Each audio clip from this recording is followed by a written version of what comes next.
Here's something to think about. Have you ever wondered how some companies consistently deliver great products or services faster and at a lower cost while keeping their customers happy? Well, it might be luck, it might be individual approach, but when it comes to a scalable business, the answer often lies in something called lean management.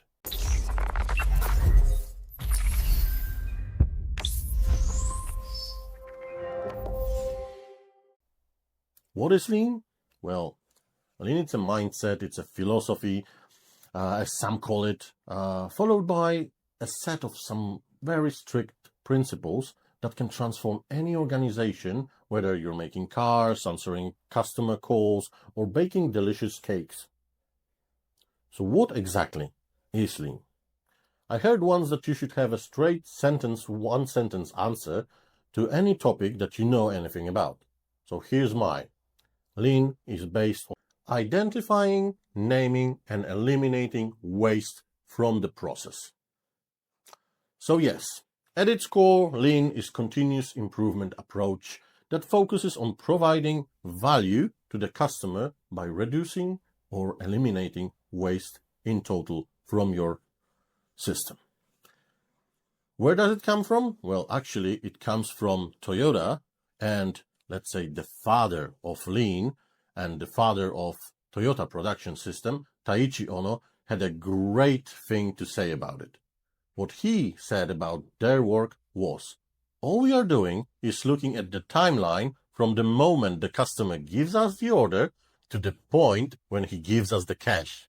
And we are reducing the timeline between where we get the order and where we get the money. So we put anything that is in there and it's not giving us any value, we're getting rid of it. So the customer gets its product faster and we get the money faster. So yes, that's exactly what's lean all about. So lean thinking is built upon 5 guiding principles. Understanding those fundamentals will help you to understand lean.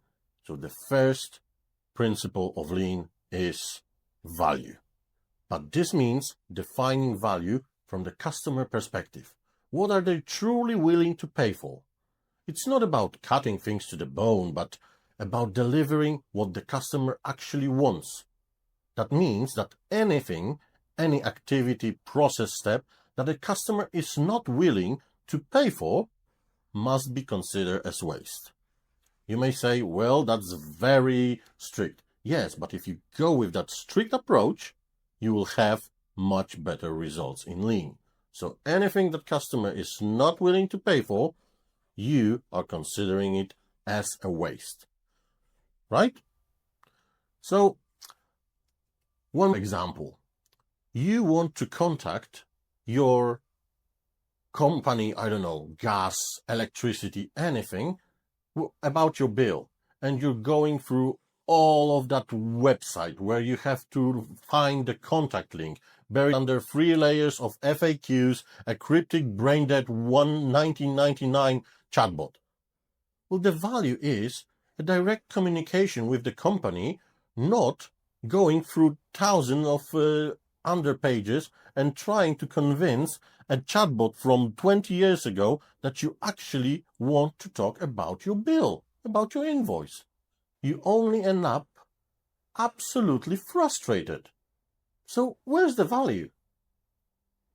All that should be eradicated. Second one of lean principles is value stream. So once you know what the true value is, you need to map all the steps involved in creating your product or service. From beginning to the end, just like Taiichi Ohno said, from the order from the customer to getting paid. So this will help you understand your entire workflow and identify activities that add value.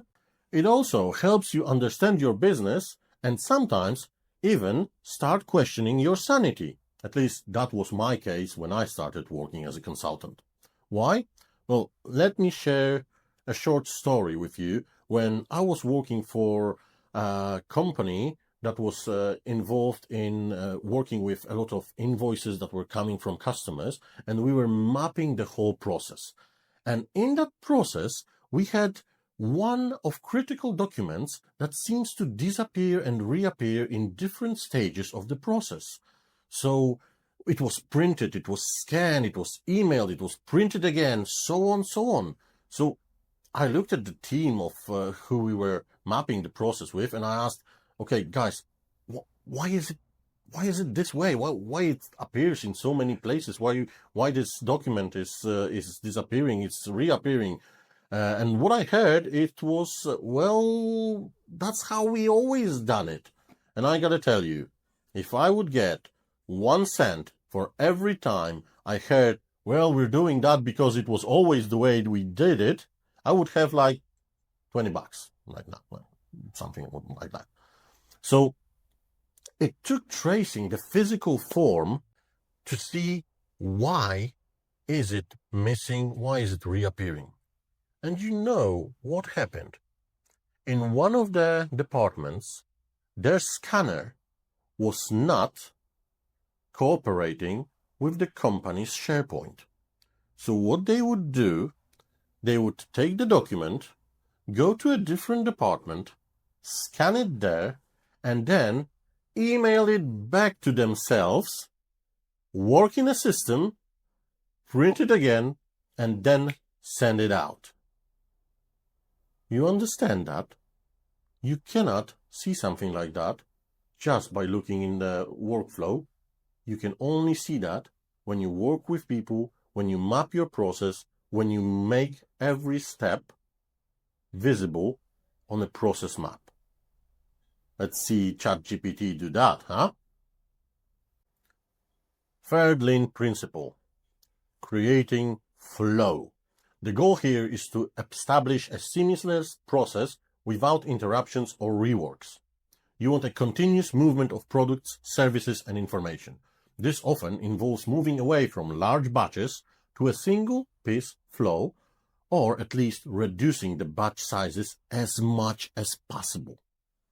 Now, remember this, whenever you will be talking with anybody about Lean, batching is one of the worst enemies of Lean. You try not to have any batching. I know, it seems counterintuitive, but trust me, you should do the smallest amount of work that is possible and simply send it out so it can be processed on another station in another department by another person. And I had an opportunity once to work with a marketing department where it was operating on a very interesting way, because the information flow looked there more like an information dam. So what they would do is throughout the day, everyone would work on their own piece of work. So the guy from videos and would cut and make everything nice. The copywriter would write the ideas and the scripts, and then around 4 p.m. they would all hit the send button. It was like pretty much like fire and forget. Everybody was sending emails to each one of them, and Mike, who was the project coordinator, was getting all those emails in his inbox, and it pretty much looked like war. So the poor Mike was spending a lot of time simply looking at, okay, reviewed version of the project X, reviewed copy of the project X, draft X, draft copy, and most of the time he was managing which version of what did he get, okay? And that was around 4 p.m. And he was simply stunned and overwhelmed because he got all of that at one time. So what we did is we simply said, all right, during the day, you will work in smaller groups. So each and every project got a project coordinator for the day. They were switching the information between themselves, and at 3 p.m. they would send ready packages with final versions to Mike, and Mike was able to clearly go through every step, through every material, see if it's good, if it needs any rework, and answer it. I gotta tell you, the time that we saved was around 3 hours of Mike's work. And the frustration we saved is simply priceless. So remember, don't hold back your work. Don't make any batches. Think of your process to be as uninterrupted as possible. Make it simply flow. Now, the next principle is even better. The fourth lean principle is pull. Instead of pushing your product through the process, the lean approach uses a pull system. This means nothing is produced by preceding processes until the customer, internal or external, we will talk about that later, signals a need. This prevents overproduction, which is a significant waste. And let me give you a small example. I was working for a mid-size accounting company who were handling invoices for many smaller companies, around a couple of hundreds of clients. And their process, when we first mapped it, was that a textbook example of a push system going wrong. So every morning, the new invoices would float via email, snail mail, and even faxes. Yes, that was a little bit back in time. And they would have the first step in the process. And the first step would be receive it, log it, categorize it. After that, they were pushing all of those invoices to a shared digital folder. The next team, the data entry, would just pull from the top of the pile, entering as many as they could. So once they were done, they'd push them into another folder called verification. And so on, down the line through approval, payment processing, and so on. So what was the problem? The problem was that a massive bottleneck was at the stage of verification. So the initial team was able to put, the data entry team was able to put a lot of data very quickly into the folder. But the verification team, well, their work was much more complex. They didn't have the power to process everything that was incoming to that folder. So now, what was happening? There was always a backlog. The clients were calling and saying, well, where's my invoice? Why am I not receiving my payments? What's going on? Why it's still not processed? And so on, because the verification team was not able to do all their work.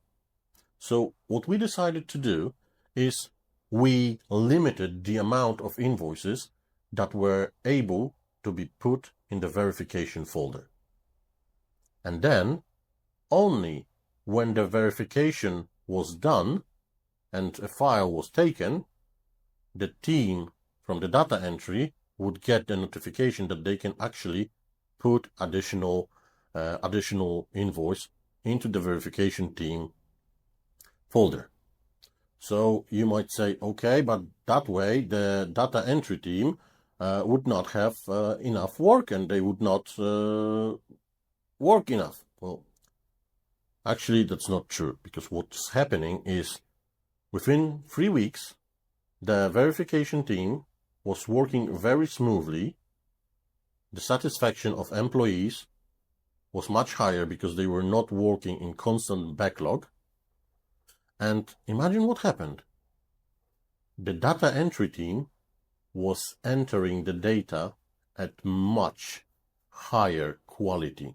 So the verification team had much less errors to verify and to come back and to say, okay, this invoice is incorrect.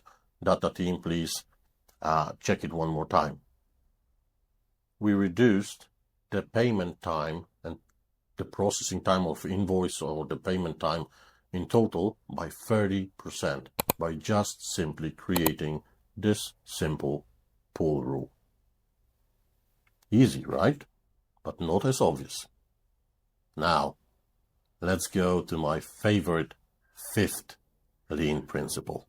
Strive for perfection. That's it.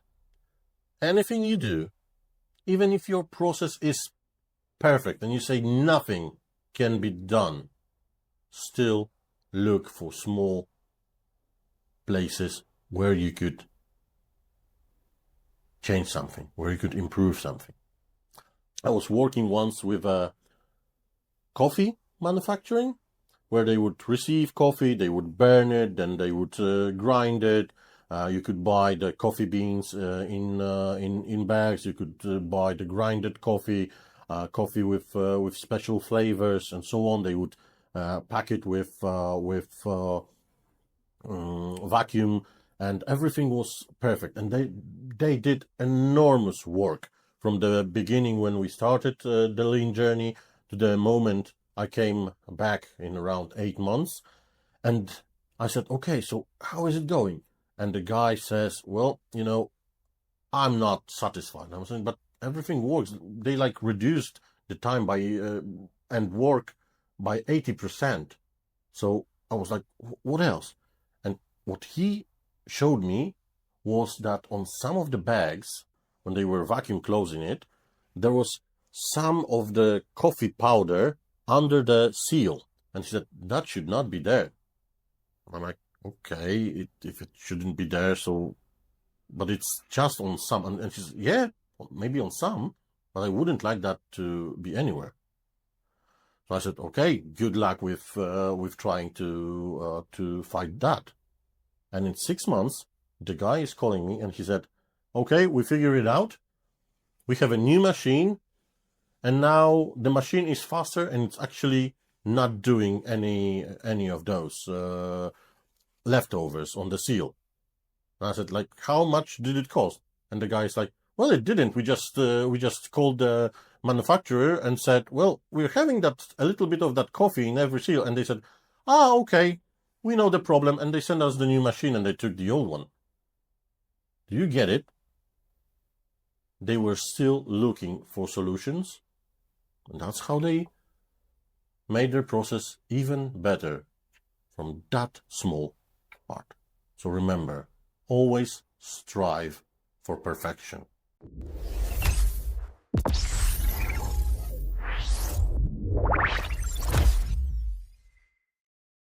And that wraps up our look at the foundational principles of lean.